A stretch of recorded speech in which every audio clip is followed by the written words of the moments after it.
श्री गुरु चरण सरोज रज निज मन मुकुर सुधार। श्री गणेशाय नमः। श्री गुरु चरण कमलेभ्यो नमः। सिया राम मैं सब जग जानी, करहूँ प्रणाम जोरि जुग पानी। कोमल चित अति दीन दयाला, कारण बिनु रघुनाथ कृपाला। महाविपद वारण केसरियः, सर्वार्थ सिद्धिस्तु निदानमेकः। त्रिलोक संचिंतित पादपद्मं, तं वास्तु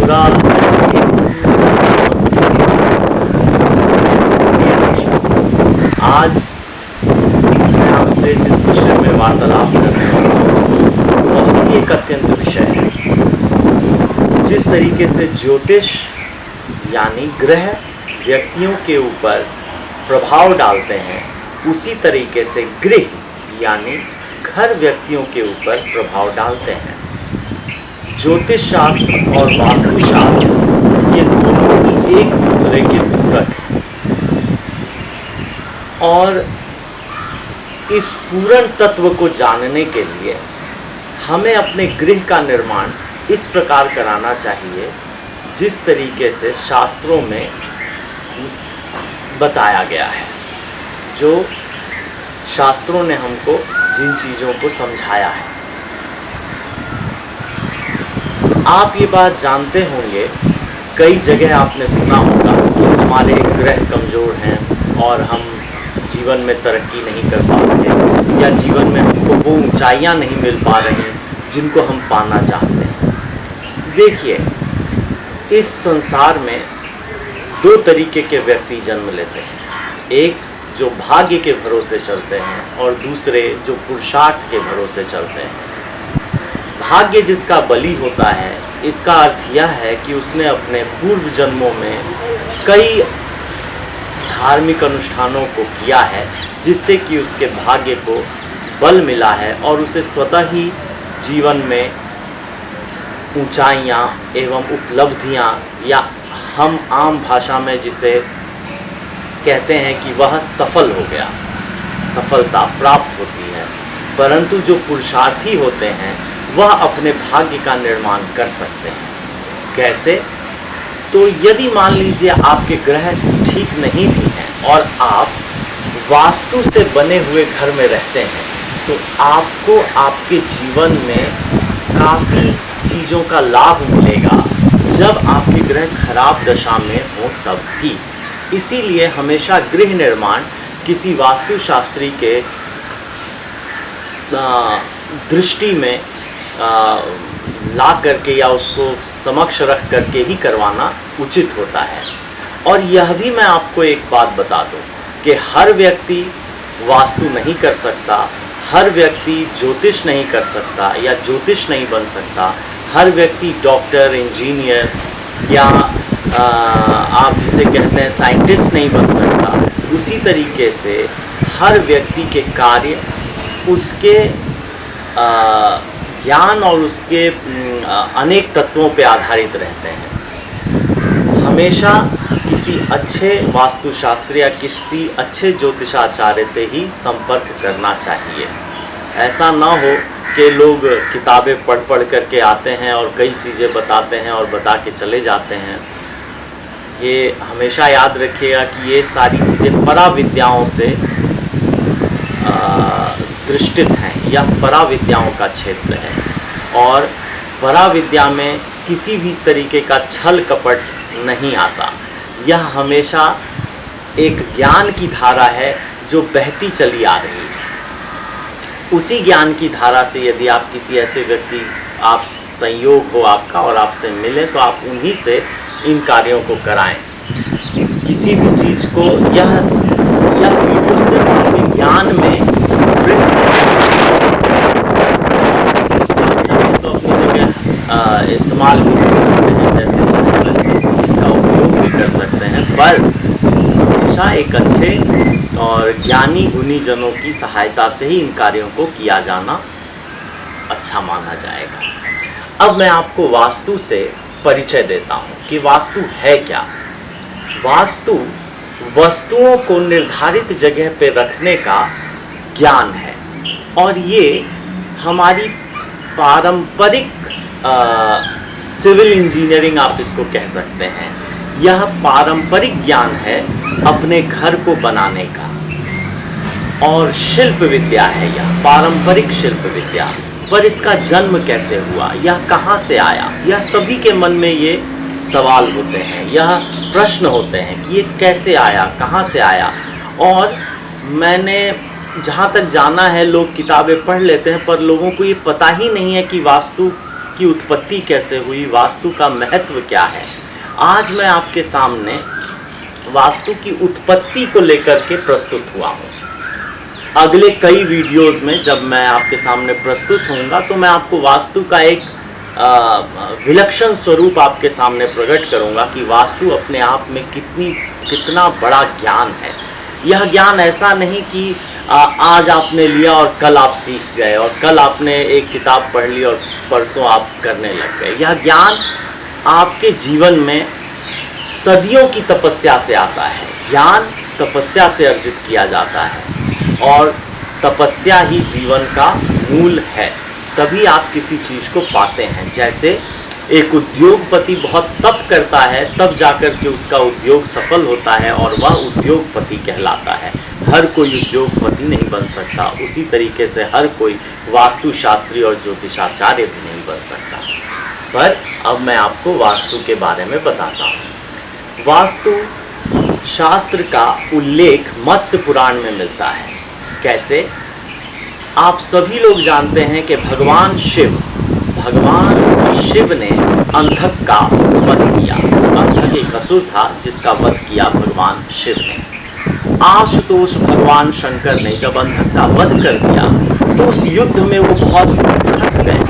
थक करके वह अपनी शिला के ऊपर जब बैठे तो उनके शरीर से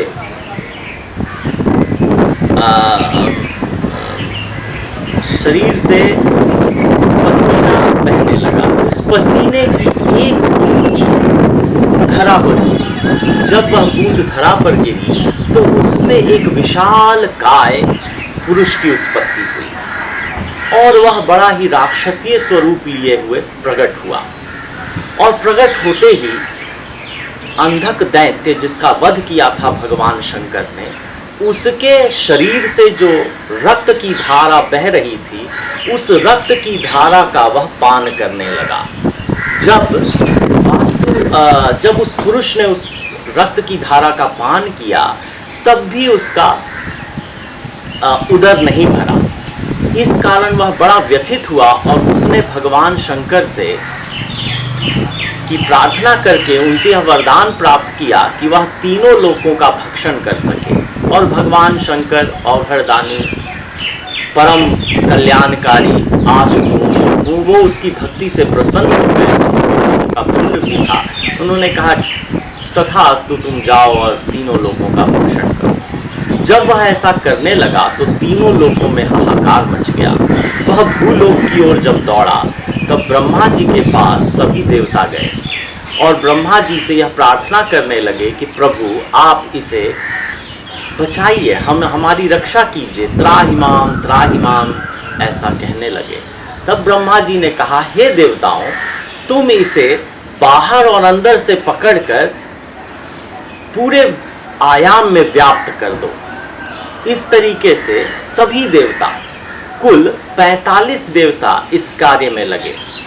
32 देवताओं ने उस पुरुष को बाहर से एवं अन्य देवताओं ने उस पुरुष को अंदर से पकड़ा, और इस तरीके से कुल संख्या 45 देवताओं की हुई। और उन्होंने उस पुरुष को, उस विशालकाय पुरुष को सारे आयाम में व्याप्त कर दिया, जिसके कारण वह कई दिनों तक भूखा प्यासा रहा। और उसने फिर देवताओं से प्रार्थना की कि आप लोगों ने हमें बंदी बना लिया है, अब मेरे खाने पीने का इंतजाम करें।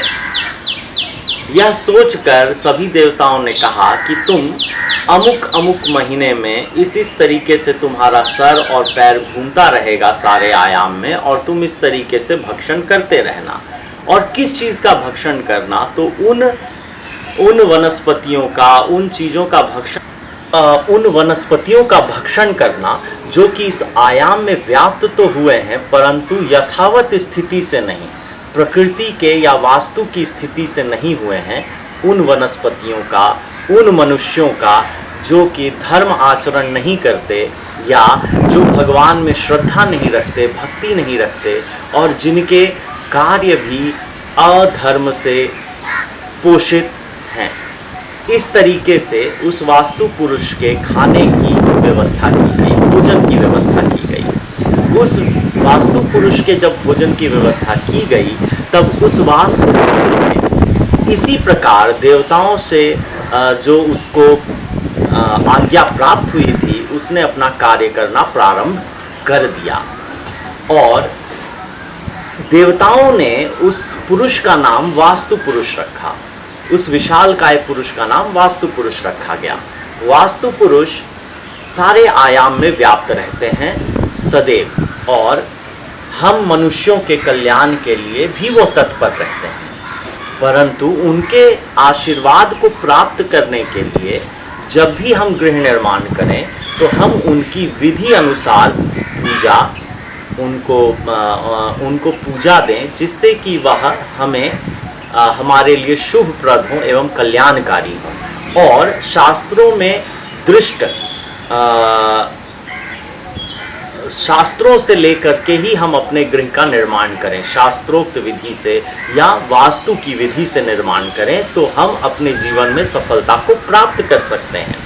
और दर्शकों, एक इसमें यह भी समझने योग्य बात है, वह यह है कि जब आप वास्तु के अनुसार अपने गृह का निर्माण करते हैं तो वास्तु पुरुष एवं 45 देवता, ब्रह्मा जी, रुद्र, सभी आपके ऊपर प्रसन्न रहते हैं और आपका जीवन बहुत ही अच्छा और किसी प्रयोजन के लिए उपयुक्त होता है। मतलब आपके जीवन का एक, जिसको डेस्टिनी कहा जाता है, उस तरीके से आप उसकी ओर बढ़ते हैं, एक लक्ष्य की ओर बढ़ते हैं जो कि धर्म पूरित लक्ष्य होता है। इसीलिए हर स्थिति में, हर परिस्थिति में अपने गृह का निर्माण वास्तु के अनुसार ही कराना चाहिए। और मैं आपके पास अन्य जानकारियां लेकर के उपस्थित होता रहूंगा वास्तु से संबंधित एवं ज्योतिष से संबंधित। वास्तु शास्त्र और ज्योतिष शास्त्र ये दोनों एक दूसरे के पूरक हैं। इनके बगैर एक अधूरा है और इनके बगैर दूसरा भी अधूरा है। यह वेदों के चक्षु के रूप में जाने जाते हैं। जो भी व्यक्ति भगवान का अनुसरण करता है उसको ये ज्ञान स्वतः ही प्राप्त हो जाता है। अब मैं आपके सामने उपस्थित होऊंगा और जानकारियां लेकर के अपने नेक्स्ट वीडियो में। तब तक आप सुखी रहें, स्वस्थ रहें, घर पर रहें और सदा मुस्कुराते रहें एवं प्रभु का भजन करते रहें। नमस्कार।